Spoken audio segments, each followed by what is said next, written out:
Venezuelan government denounced hijacking by the United States of an aircraft used by the president of Venezuela, Nicolás Maduro.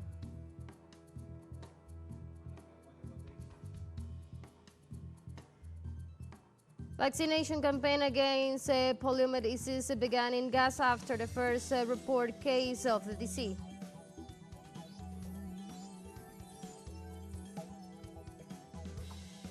Russian President Vladimir Putin paid an official visit to Mongolia to attend the celebration of the 85th anniversary of the joint victory of the Soviet and Mongolian armed forces.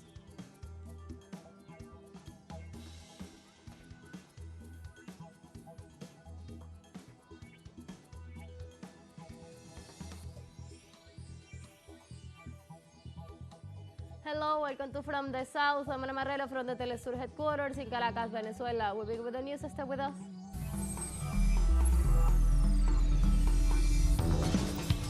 Frontera en el 8.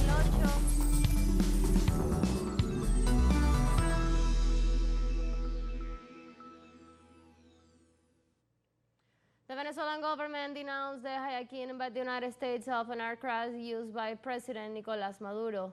Caracas denounced before the international community that once again the authorities of the United States illegally confiscate a Venezuelan aircraft, justifying themselves with the coercive measures that they unilaterally and illegally impose around the world. In turn, the Bolivarian Republic states that this new era of disposition has demonstrated Washington uses economic and military power to intimidate and pressure states such as the Dominican Republic so that they serve as accomplices in these delinquent acts.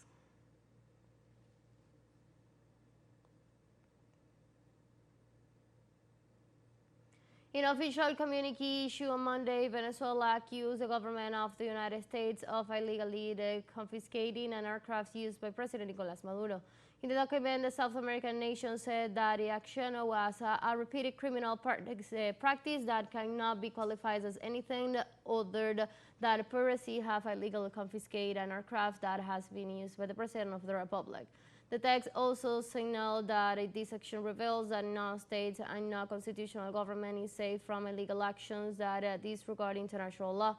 He also adds that the United States has already demonstrated that it uses its economic and military might to intimidate and put pressure on states such as the Dominican Republic to serve as accomplices in its criminal acts. It continues by saying that this is an example of the so-called rules-based order which disregarding international law seeks to establish the law of the strongest, create rules that suits its interests and enforce them with total impunity. Finally, the document affirmed that the Bolivarian Republic of Venezuela reserves the right to take any legal actions to repair this damage to the nation as well as other damage caused by the criminal policy of unilateral coercive measures, and finish by stating since that Venezuela respects itself and continues to firmly defend its dignity and sovereignty.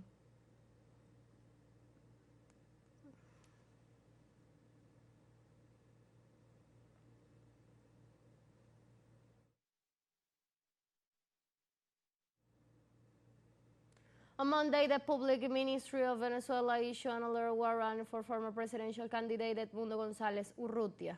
The arrest warrant specifies the alleged commission of the crimes of usurpation of functions, punishable under Article 213, forgery of public documents provided, and punishable under Article 319, instigation to disobey the law, punishable under the Article 283, conspiracy provided for and punished by Article 132 of the Penal Code, sabotage of systems damage, punished by Article 7 of the Computer Crimes, association provided for and punishable by the Article 37 of the Organic Law against organized crimes and financing terrorism.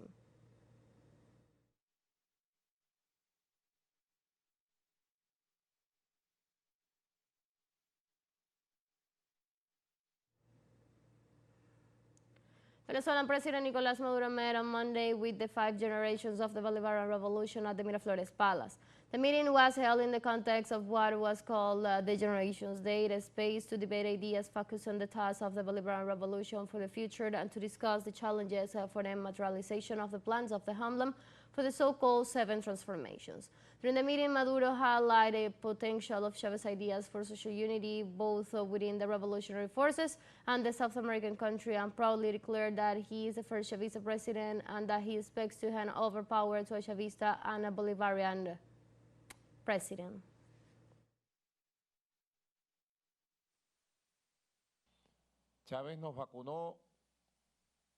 Chavez vaccinated us with the best vaccine against betrayal, with the best vaccine of loyalty, the Bolivarianism of the 21st century, and we have always been asked, what is Chavismo? And I was saying it now in the pilgrimage, Chavismo is the original Bolivarianism with a project of the 21st century or for the 21st century.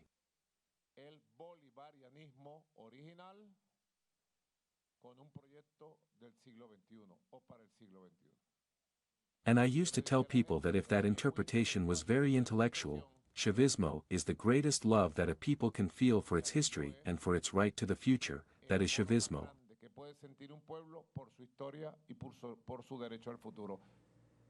The Venezuelan president emphasized that Chavismo is at its best with conscientious peoples immune to betrayal.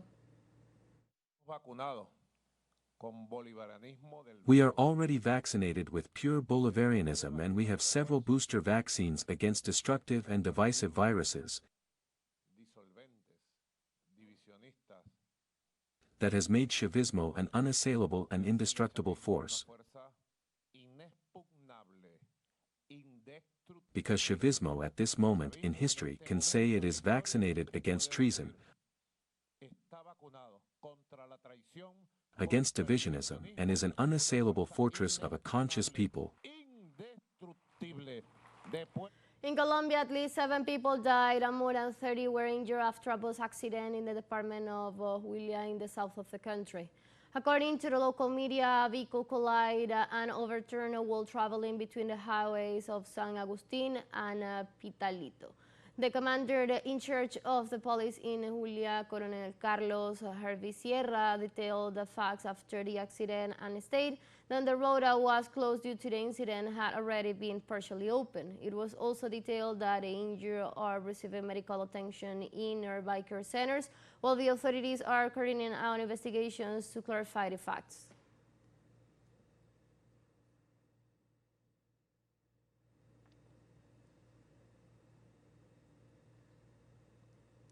The Brazilian Supreme Court confirms its decision to block the social network X due to what it's called repeated judicial breaches made by the platform. The voting was carried out virtually and the ruling was adopted by positive vote of 3 judges out of a total of 5. The nation's top court decision includes fines of almost $1,000 to people and companies that violate the ban and get connected to X. According to the ruling, Elon Musk companies has failed to comply with several Supreme Court orders to block accounts of pro-Bolsonaro users who have been accused of disseminating hate messages and attacks on democracy. Let's take a short break, but remember you can now join us on our TikTok account as teleSUR English, where you'll be able to see news in different formats, news updates, and more. Stay tuned for more news.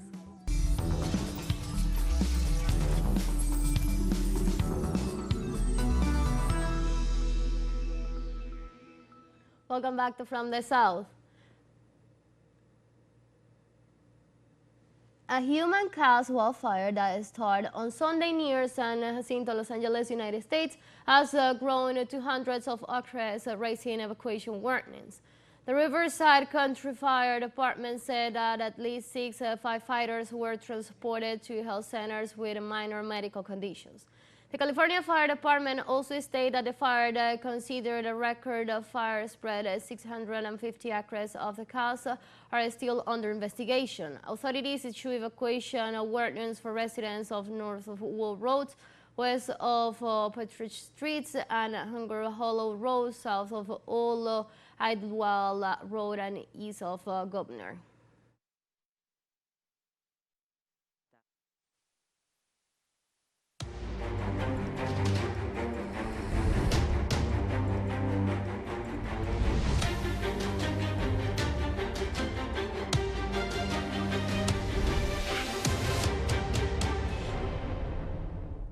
Moving on, vaccination campaign against poliomyelitis began in Gaza after the first report case of the disease.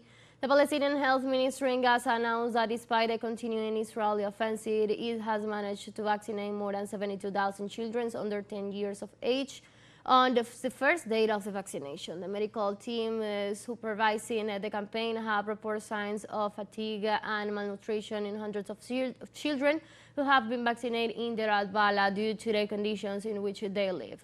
The campaign in Gaza will be carried out until September the 12th. The Israeli occupation forces continue for the sixth consecutive day their attack in several cities of the occupied West Bank, leaving so far 30 people dead.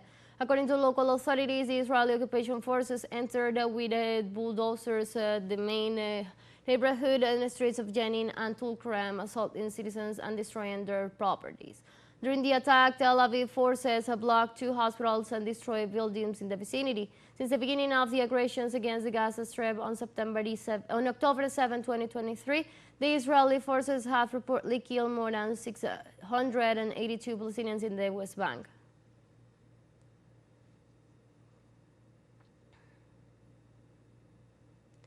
The president of China, Xi Jinping, met on Monday with his counterparts from Guinea, Eritrea, and Seychelles to strengthen their bilateral relations within the framework of the Summit of Forum of China-Africa Cooperation 2024. During the meeting, the African parties reaffirmed their friendly relations with the Chinese state, as well as the strengthening of cooperation in the areas of health, energy, and agriculture. For his part, the Asian leader reiterated China's commitment to support the social and economic development of the parties, while underlining the importance of strengthening mutual political trust and collaborating in initiatives such as the International Forum.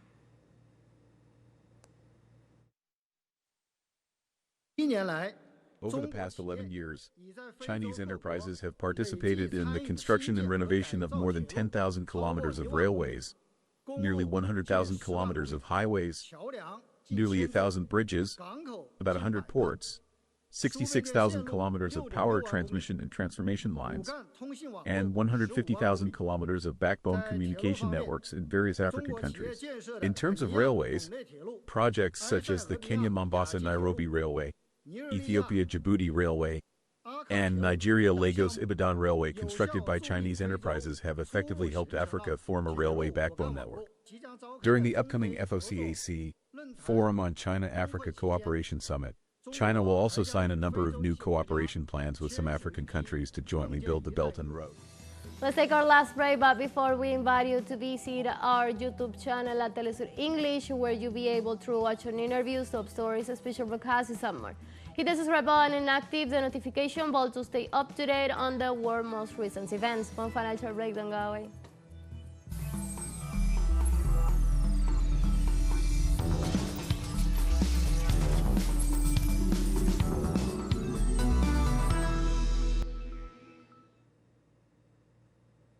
Welcome back.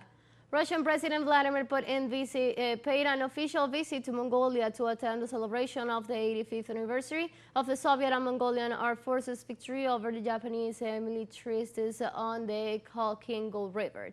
According to the Russian government spokesman, the head of state of both countries will meet to discuss views of current international and regional problems, as well as the development of the Russian-Mongolian Union and comprehensive strategic relations. The Russian official also informed that President Putin will be in the Ulaanbaatar to participate in the plenary session of the Eastern Economic Forum.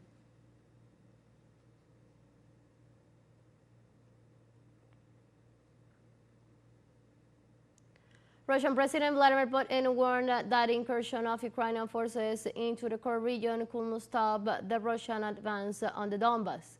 The Russian leader declared that contrary to stop the enemies want to put in the Russian offensive, their troops have advanced at a very good pace in the Donbas. Putin also added that there are no countries with hostile attitudes toward Russia, but violent elites went in to awaken and evaded. The president reiterated that Moscow cannot tolerate the appearance of aggressive structures near the Russian borders and that they are defending the people living in the Donbas and their common future.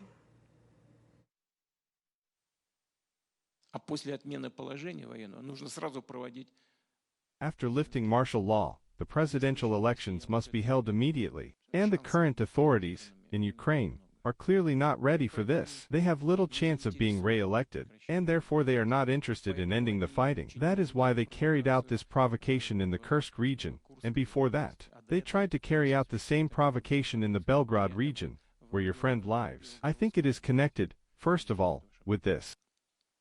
Я думаю, что связано прежде всего с этим. Конечно, и прежде всего это касается наших людей. Of course. First of all, it concerns our people. People, especially in the Kursk region, are going through difficult times. But the main task that the enemy set for themselves, to stop our offensive in Donbas, they didn't achieve it. Moreover, now it is not about moving forward to 100 or 300 meters. We have not had such a pace of advance in Donbas for a long time. The Russian armed forces are already taking control of territories not by 200-300 meters, but by square kilometers. Russian authorities announced on Monday a Ukrainian shelling on civilian targets in the province of Belgorod, killing 5 civilians and wounding 46, including 7 minors. According to the governor of the province, Vyacheslav Gladkov, the shell hit a nursery school, being the third incident when Ukrainian shellings affect directly educational centers in the province. As a precautionary measure, Gladkov announced the temporary closure of schools and nursery schools in the area, implementing distant classes.